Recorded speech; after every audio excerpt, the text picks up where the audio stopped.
Viral postingan Wanda pelaku pembunuhan di Padang, santai pacaran sebelum ditangkap. Postingan Satria Johanda alias Wanda, pelaku pembunuh di Padang Pariaman, Sumatera Barat jadi sorotan.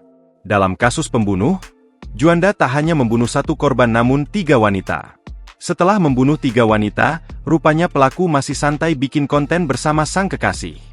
Hal ini diketahui lewat akun TikTok miliknya. Dalam unggahannya beberapa hari sebelum ditangkap, Wanda masih santai merekam konten bersama wanita yang diduga pacarnya. Dalam konten tersebut, Wanda tampak semeringah setelah menyantap mie di restoran bersama sang wanita.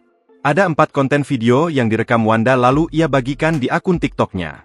Unggahan Wanda itu sontak ramai diserbu netizen yang turut menyoroti nasib pacar pelaku setelah kejadian. "Cewek ini gemen kabarnya?" tanya netizen. "Alhamdulillah baik cuenya kak, cuma agak shock sedikit by the way cuenya temunku," balas akun lain mengaku teman pacar pelaku. "Pasti cewek yang sekarang shock berat, nangis dan berasa dikasih kesempatan hidup," tulis netizen lain. Sebelumnya, Wanda ditangkap polisi atas kasus pembunuhan seorang wanita bernama Septia Adinda.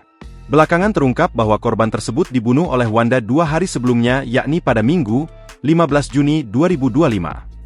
Kepada penyidik, Wanda mengaku tak cuma membunuh Dinda saja, tapi 2 wanita lainnya telah ia habisi nyawanya.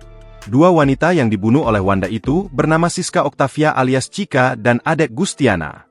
Download Tribun X sekarang, menghadirkan lokal menjadi Indonesia.